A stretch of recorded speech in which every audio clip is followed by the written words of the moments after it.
Good afternoon, everyone. What I'd like to do in this brief demonstration is to show you how I approach landscape painting. This is in watercolour, but the tips and techniques I can show you will apply to all mediums. The big problem with landscape painting is trying to get that sense of depth or 3 dimensions into your picture. Without it, your pictures, no matter what you do to them, will remain flat. So I'm going to show you how to create a 3-dimensional effect without vanishing points or without straight lines or anything like that, but it will have a feeling of depth or perspective. I have a piece of paper in front of me here on my drawing, and the first thing I do when I'm approaching a landscape subject is to divide the paper roughly into 4 areas. The first 2 are divided by the horizon line. So when you put that line across, you have 2 areas which represent your sky and your land. You put this any way you like, of course. On the photograph, I took this photograph, and it's pretty much in the same area. And you put the horizon line on, and you're left with the area below that, which is the area of the land or salt marsh in this case. Now, in order to create a 3-dimensional painting, I divide this into 3 areas, okay, which gives me my 1, 2, 3, 4. Now, this represents distance, mid-distance, and foreground. Now, you must have 3 in order to create this sense of depth. The horizon line quite obviously represents the part of the painting. It could be a big landscape or it could be your back garden. Nonetheless, it represents the area of the painting that is furthest away from you. The bottom of your paper, the edge of your paper at the bottom here, represents the closest part of the landscape. So between here and here, we've got to create depth. Now, you can simply divide into distance, mid-distance and foreground, as I said, but because of everybody's sort of basic knowledge of perspective, anything that's nearer to you is going to be bigger than anything further away. So make sure that you identify a distance which is small, a slightly bigger mid-distance, and leave the biggest area to the foreground. Now, I know people find foregrounds difficult, but hopefully I'll show you a way of overcoming that. But without the foreground, it's difficult to get that true sense of 3 dimensions. Now we can apply that to the photograph, and we can see quite clearly 3 distinct divisions here, which is not too bad, but you know, you can more or less find it in any photograph that you want to take or any scene. And we'll call that bit up to there the distance where the buildings are. The mid-distance is represented in here, where the boat is, and this area here is the foreground. I'll come back to this later, but that is basically how I've approached this painting in my distance, my mid-distance, and my foreground.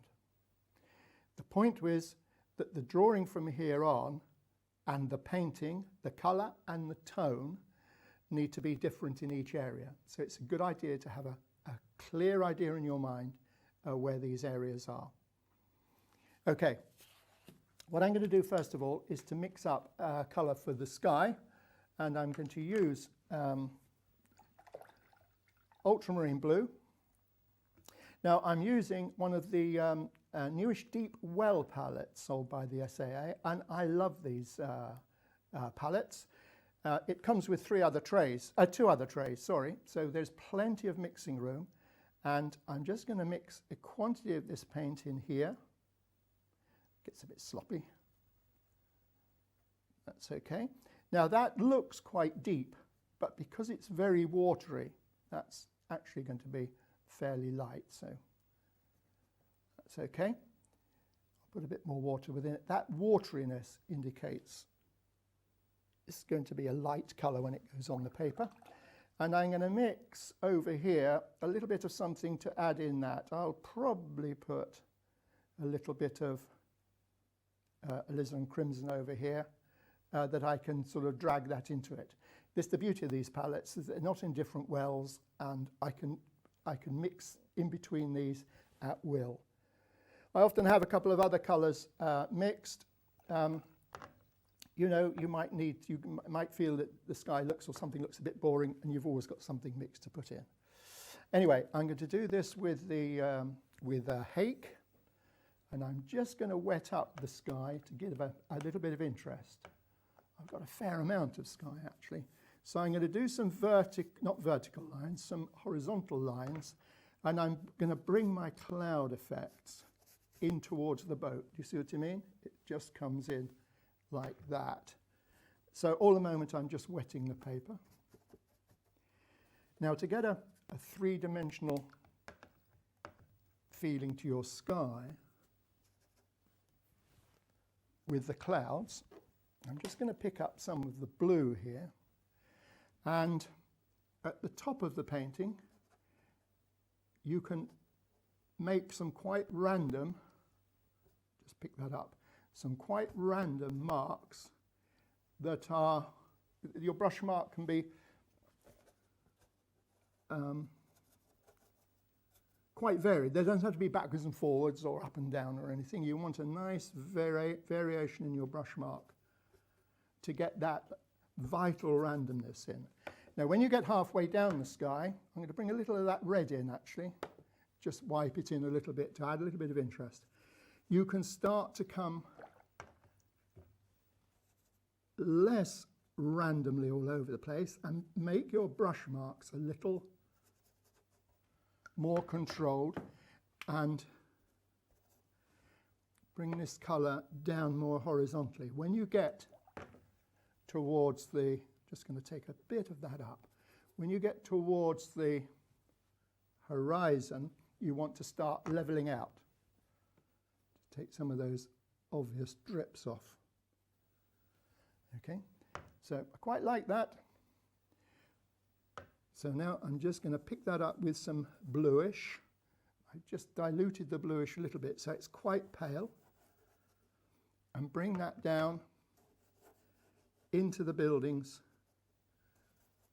along the back, and end up with horizontal marks. And I'm going to come in from the other side. It's a bit crimson, so I'll pick up a bit more blue, and so on. Just bring that in like that and just smooth it out. Okay, a random brush mark is a very useful thing. Your mind will make of it what it will. You know, it's your brain that tells you what you're looking at. So give it enough clues and it will see it how you hope. It's just a bit of confidence. Confidence is probably the most important thing to gain when you're painting. Okay, now I've been careful not to bring that down into the landscape area, although I have dropped it behind all the buildings. Right, so we can let that dry. Now, what I did with the sky, I also need to do with the land, but we can work within these areas. So I'll go through it area by area, which is okay, but they will need to be blended together so that one area goes seamlessly one into the other. This difference of painting is important, but it doesn't want to be obvious. Okay, it needs to be subtle. It needs to be, each little bit needs to be a piece that when fitted together by your brain at the end of the painting, you see it as a whole, as you had intended. So, when you are drawing, I'll go back to the piece of paper for the moment. When you're drawing your details like the water in the back of the painting, in this distance area, you need to keep your lines horizontal. The horizon line is called the horizon line, I guess, because it's like the word horizontal. And a horizontal line, because it's also the horizon line, suggests distance. Always. It always suggests distance. So if you're putting water or anything at the back of your landscape, keep the shape of it long and thin, basically horizontal. When you come into the mid-distance, you don't want it you don't no longer want it horizontal like that. You can have some horizontal lines, but I've just tapered them a little bit, and I've introduced some gentle curves in here, okay, to get the mid-distance line. Now, the foreground line is where the problem is in this photograph, because in the foreground here we have this horizontal strip of water. Now, because this is a three-dimensional scene and you view it initially with your eyes in a three-dimensional world with the three-dimensional vision, there is no problem. It works fine. But as soon as you try and put that onto a two-dimensional piece of paper, that is difficult to overcome. Part of your brain sees this as a distance line. So all I do is to invent a little bit of my own waterline here and introduce some shape. Now I've got some pencil shapes on here that I've already done, but basically you can put any shape you want in this foreground part, but if you put a line like that back here, it'll look like not like a mountain, but it'll look like a ridge. It'll look like something vertical. And certainly if you put a line like that in the distance part of the painting, it will look like a mountain. So just be careful with the lines, and already this drawing, without doing any perspective lines or vanishing points, has a feeling of depth. So now we need to back that up with some painting, and I traditionally work from light to dark. So I'm going to mix up some colour. I'm not going to worry too much about trying to get the colours for this photograph, but I'm going to start with some yellow. Green is a difficult colour in landscape, and this is a sort of sagey green, this salt marsh, but I'm going to put a bit of sunlight across this just to give it a bit of pep, and sunlight is best represented with the colour yellow. Now, it's difficult for a lot of people, I know, not to paint something that is quite obviously green. But if you think of it this way, green is made of yellow and blue. Yellow is sunlight, blue is shade. So if you mix them together, the blue will kill the sunlight, okay? And it will always look neither sunny or shady. So what I'm going to do with this to show you that is to paint the distance, or the mid-distance colour, a pale yellow. I don't want it too strong. If it's too strong, it's going to lurch forward. So I'm going to just add some water with this over here, and I'm going to paint my mid-distance landscape this sunny yellow. Okay, so I'm going to try and find my water drawing here to just leave that a little bit. Okay, and I'm going to take that across and bring it down here. So that's quite nice. Now in the background, my brush mark, because this is distant, I use a horizontal brush mark back here. As I come towards the boat, oops, that's a bit of water in there. As I come towards the boat, you can vary that. Actually, a lot of brush marks are hidden quite well by yellow, but I can show you this anyway on here. Just take that up a little bit. I've gone over the water a touch. I'm coming down into the mid-distance area, which is not going to be this colour eventually, but, you know, it's the sunny colour. It's in green, so at the moment I'm just going to bring it down into here, and we'll sort the other tones out later. It's going to be better to have this underneath the grasses than the white paper anyway. So when you get into the foreground, again, your brush can become really random, and you can make whatever shape you like with your brush. Good idea is to hold your brush back. You get more randomness in your brush mark, and your brain will make more of a random brush mark than it will if you try and meticulously decide to draw anything in detail. Okay, while that's set up, I'm going to just go back to the colour I used for the sky in here, and I'm going to put the reflection in the water. And again, I'm going to do it differently in the foreground, the mid-distance and the distance. Now, I've got it the same strength as the sky here. I'm not going to wet this part of the painting. But I'm going to take that same colour and make some random brush marks in here. This is foreground, so they can be all over the place, if you know what I mean. They can be totally random. I'm not trying to create a cloud shape or anything. And with a damp brush, I'm going to suggest that softness of the tops of the clouds into the sky. Okay. So again, they're random. They don't exactly reflect those clouds here, and I might make this a little darker later, but you know, the brain will see enough of what's going on here and going on here to realize that that is a reflection of the sky. Now, when you come to the mid-distance water, I'm going to dilute that a little bit so that it's not so strong in colour, or tone for that matter. Colour and tone is diluted a little bit. And instead of being very random with my brush mark, I'm going to paint more at an angle. In fact, that's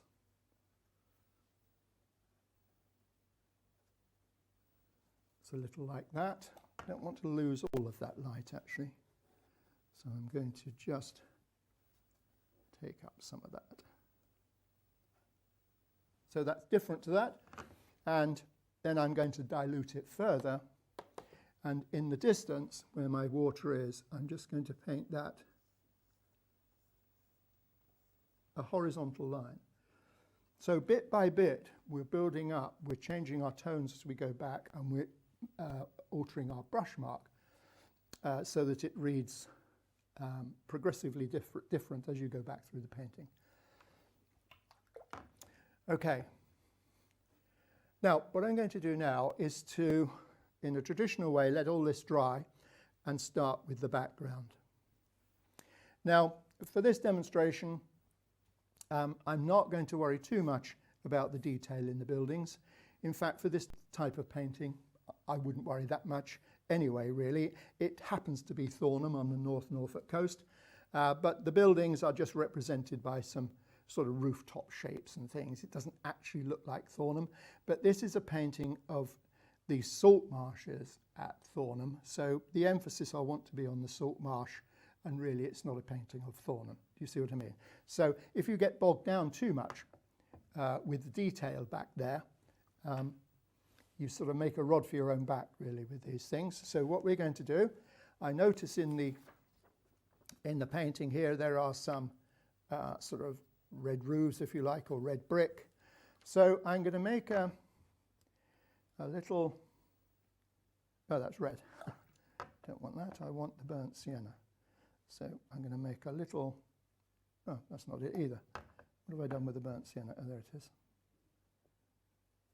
That's it. I'm going to make a little pool of burnt sienna there. Actually, I might add some of that in it as well. Why not?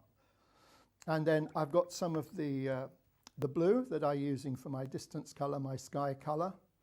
And certainly if you're going to use blues, which invariably you will in landscape for distances and skies, etc., is I quite like just to use the same blue always that I use in the sky.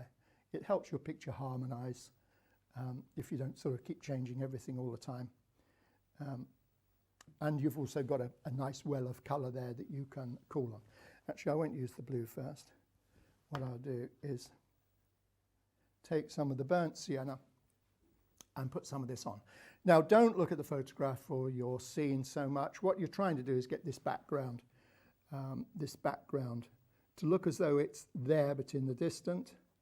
So I just want repeat some of those angled edges and those hard horizontal lines that suggest roofs.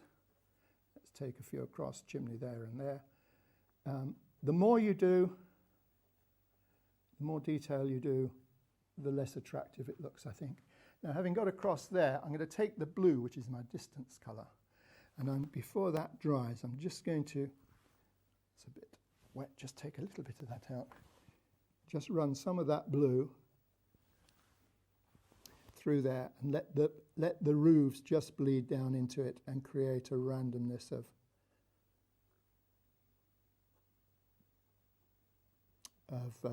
variation, really, as the roofs blend in. I work quicker than this, otherwise the roofs are going to dry.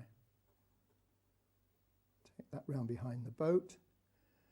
Always get a nice tone around your boat, or whatever it is, so that you define the edge of that quite well.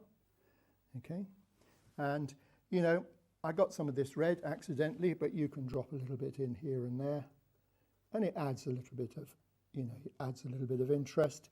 And that's essentially what you're trying to do, is substitute lots of painful detail for actually an interesting brush mark and colour. You know, it really lifts your picture if you don't worry too much about it. Yeah, it looks quite nice. I think that's fine. Take that down. Horizontal, take it down to a horizontal base. I know there's caravans and things back there, but we don't really want to be bothered with them. Okay, so that's kind of nice. And if you want to put a tree in it, I'm going to take some burnt sienna and mix in with this. You know, for me, it doesn't have to be green. I'm just going to test that, to be honest, because that looks a bit watery. Yeah, no, I don't like that. So let's put a bit of indigo in it. That will give it something to get its teeth into. Oh, that's quite a nice colour. Okay, right. I don't know whether you saw that or not, actually. But it's a bit of indigo mixed in my soup here, just to give me a dark colour for a tree, and that looks okay. So we'll just drop a couple in. Trees are soft furnishings, I like to think of them. You know, you put them where you think they're going to be of use. They're seldom in the right position when you look at a landscape anyway. So, you know, a little bit of, I'll put a couple of dark, indigo's nice, isn't it? So I'll put a couple of little dark bits in there. Okay. Now what I've done is I've set up a contrast here with that background yellow. I seem to have lost my water a little bit, but it's because this wet has just bled it through it. So we'll ignore the water back there. It doesn't matter, does it? Okay, so now we've got a nice contrast with the sky. I think we'll let that dry and come back to that when that's finished, and just build this landscape up and bring it forward. Quite pleased with that. We'll just let it dry out, and I'll pick you up again in a couple of moments.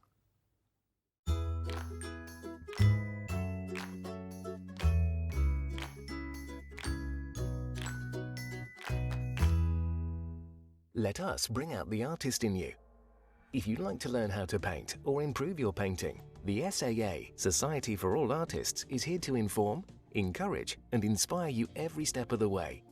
When you become an SAA member, you get so many benefits, including the free bi-monthly newsletter Paint, packed with inspiring step-by-step projects, fascinating articles, and detailed information to get your creative juices flowing.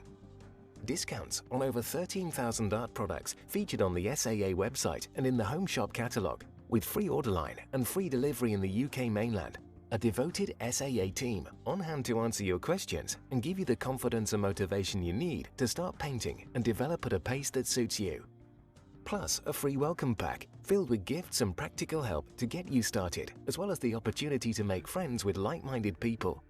Best thing about being a member is the inspiration from the magazines, to be able to purchase things at a very reasonable price. Yeah, you get the reduction on all the materials, the advice you get. I could shop from home. It's a community. It seemed like a very friendly sort of organisation. If somebody's thinking of joining, don't spend too long thinking. Just join. They'll love it.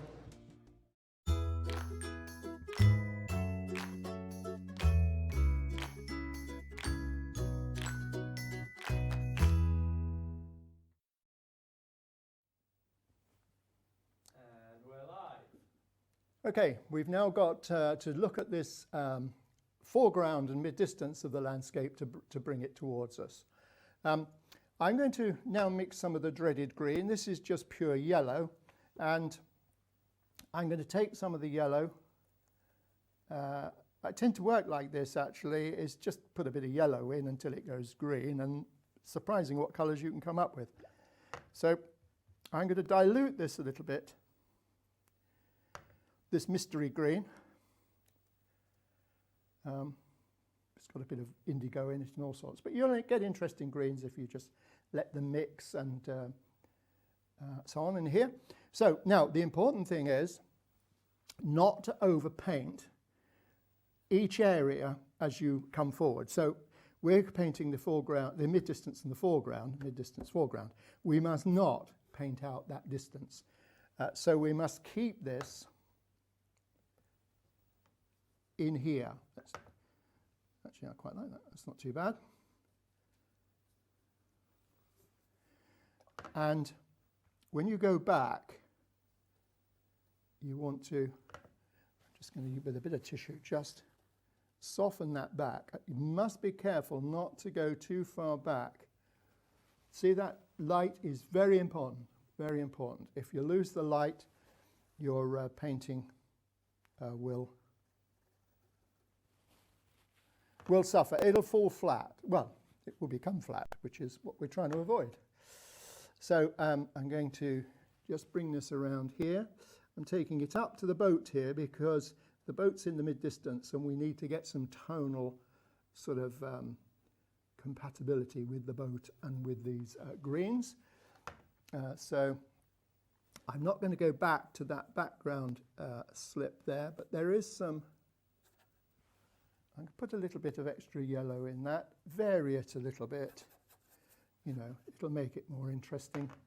I might just take a bit of blue. That's the nice thing with this. You can just take a bit of blue and add that. Actually, that was indigo, wasn't it? But there you go, that's fine. Okay, and take this back. You could create a little edge on here. We just stick with one brush for this, but you know, you can create a little bit of an edge. And we will, let's come back to some of this sort of colour we used in the background. Adding colour just because it's on your palette is not a bad idea actually, because often when you're looking to make your picture interesting, you think, oh, what colour can I mix to put in there? But if you work with a palette like this, there will be colours in this that you might think, oh, just use that. And very often they look really nice because they are the colours of this landscape, just in a slightly different mix. So that looks a little strong, but I'm not too worried about that. That'll dry out a little bit, and let's just get a little bit of that light in there and a little bit of water through there. Get the edge of that nicely defined against there. What we might do actually is to just bring little bits of that dark into the water to suggest it's, you know, like a slightly estuarine or random, you know, not like a man-made edge to this or something. So that's fine. Now, back here, we've got to do something with that side. It's got to match that side a little bit. So I'm getting a light tone of this green, but just by adding more water with it in the corner of my palette there, and just putting a water's edge along there, and then taking that a little further back beyond the boat. So I'm just going to dampen that, being careful not to lose that bit of distant light that runs along the back there. I think that's important because when we get this strength in here, it's going to lift your eye up into that part of the painting, and it's going to look like it's caught a little bit of light across there. Now that might be a wee bit strong, so I'll just tone that down. And let's make this a bit greener just by putting some yellow with it. Okay, that looks kind of nice, I like that. And you can do all your normal you know, dirty fingernail tricks, like a little bit of scratching out and whatever. That's still a little wet for doing that, really. Pick up some of the other colour. You know, it's almost, I like to think of this as, it's almost like seasoning as well, you know. If you've got it there, it's like cooking when you've got your various bits and pieces around and you think, oh, I'll add a little bit of this and a little bit of that, see what it does.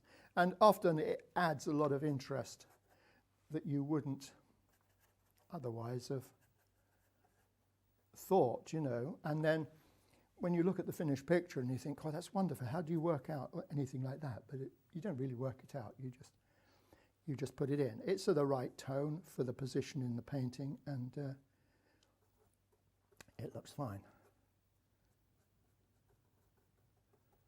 Okay, a little bit of work to do up there.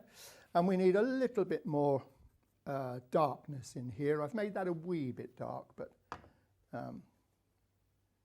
we'll have to just try and sort that a little bit.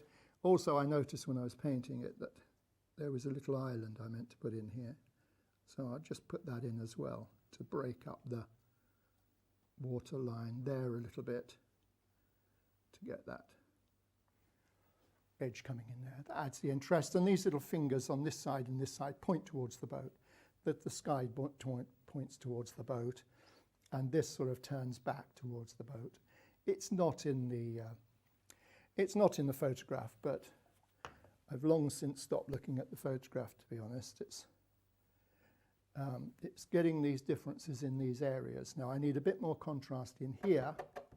I mean, scratching will do it if the paint's sort of soft enough, dry enough, because you can scrape out a little bit.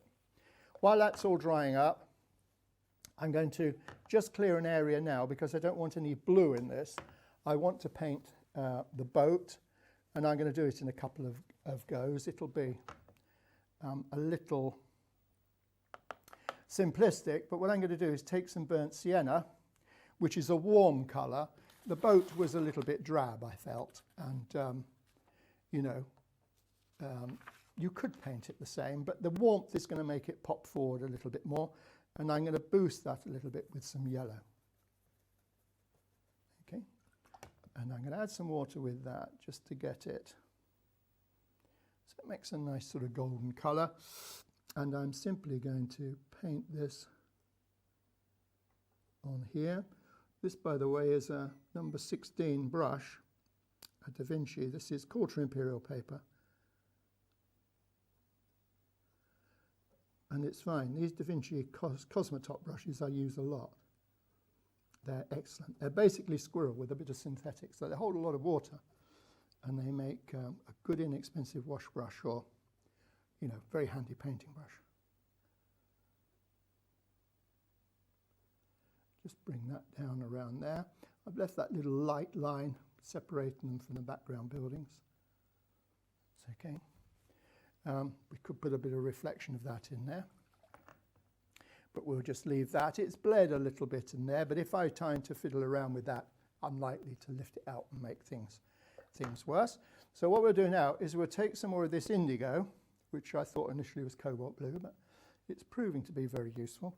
And I'll put a bit of burnt sienna in that, which will make a nice strong dark. I'm just going to test that. Again, I like it. Yeah, I like it. We could make that green by putting a little yellow with it. Oh, that's too much yellow. Nonetheless, let's have a look. Oh yeah, and I like it with a bit of yellow with it. Yeah, that's nice and dark. And because this foreground needs to be, I've taken this sort of colour and tone into the mid-distance, but I need something in the foreground which is going to indicate that there's a greater range of tones, greater contrast in here. Okay, now I shall be able to scratch out of that, I think, because it's relatively thick. And also I want to bring this water's edge, I want to bring this around the water's edge to get that.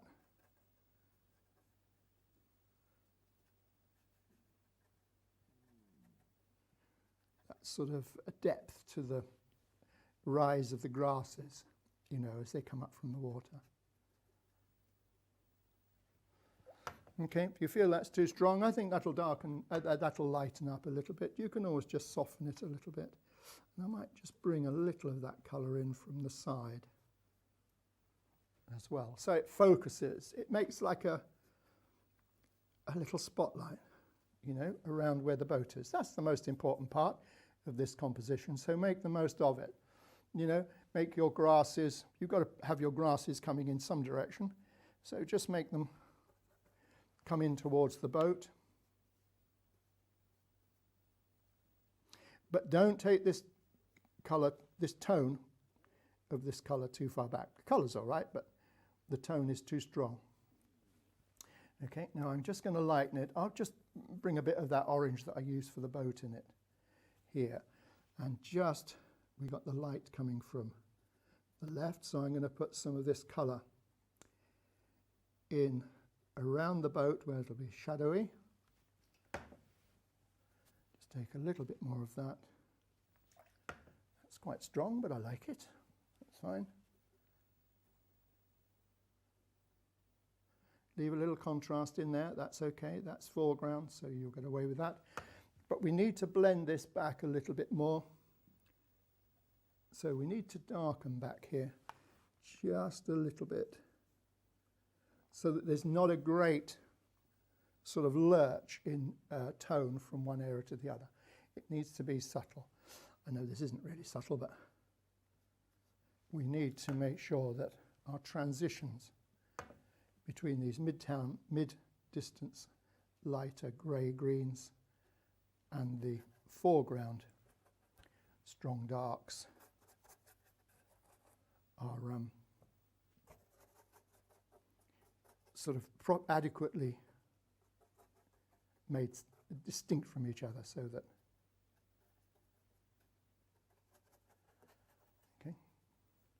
that they strengthen this illusion of depth.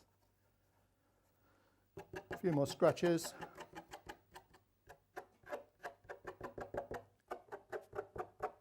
Probably come back to that when that dries off a little bit, actually. Goes in there. Okay, what I like to do as well, I'm going to just clear a little bit of this palette, not all of it, because I might use some of that colour, but just go back to the ultramarine blue, because I think now we've got this foreground contrast here. The contrast with the water is now sort of extreme. And what we want to do is to get our eyes to lift up here. And at the moment, we've got a contrast down here that's drawing our eye a little further down. So because of this strength here, what I'm going to do is just add some more tone to the blue down here. And what it does is it closes the light off down here and pushes your eye up into the picture. Okay? And as you go back, obviously, make your lines more horizontal.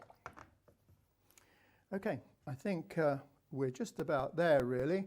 I'm going to put that little dark line, which I'm going to lighten that tone a bit. It's the same colour as here, it's just much lighter, because I've lost that little river where the water is back there, but rather like the photograph, I'm just going to put the bank along there, which hopefully will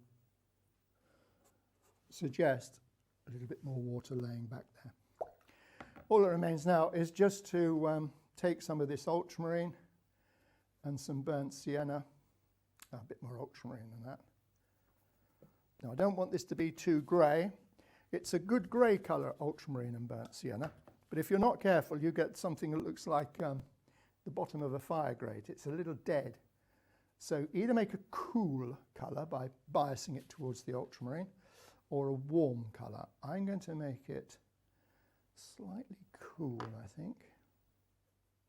No, I'm going to make it warm. I was thinking, I'm putting it over the orange, so if I don't do it right, it's going to look a little dead.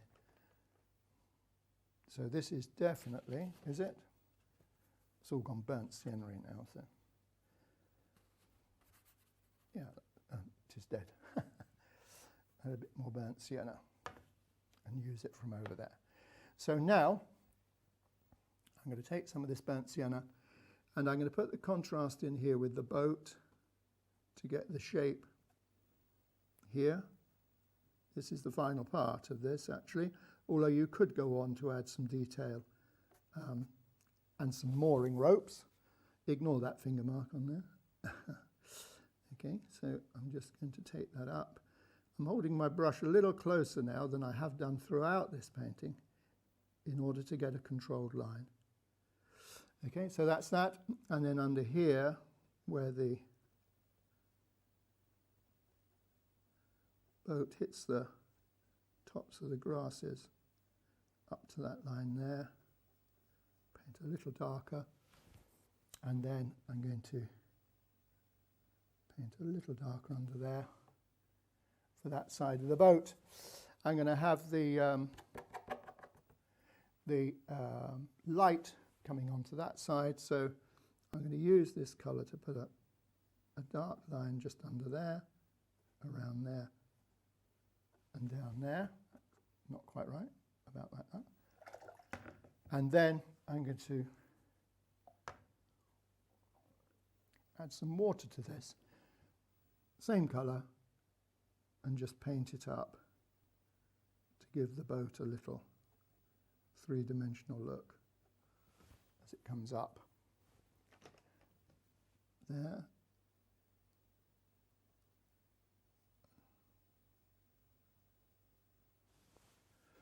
Okay, now we could, obviously now with our darks here, we could add a little bit of reflection for that under here, and all you need to do really for this, a little bit of horizontal ripple, so as this comes down, you won't see an awful lot of this, I don't think, so we'll just ripple it down under there, gives a nice contrast, and so on.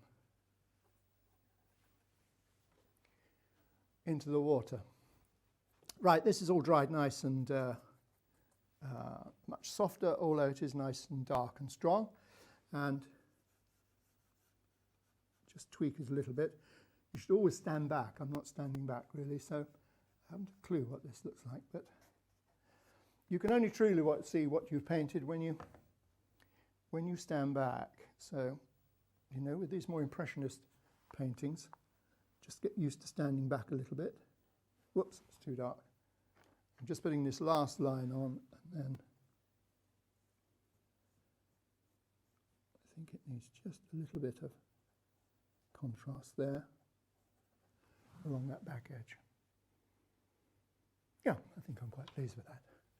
Okay, that's it. I hope you found that interesting. Not so much a demonstration of how to paint buildings, how to paint a boat and everything, but how to get a nice tonal strength and variation in your picture so that it gives it an exciting look and a busy look with your brush marks, but where you can, which is in the foreground here, and contrast that with calm, light colour back in the landscape. So I hope you've enjoyed it, and thank you very much for watching. Thank you.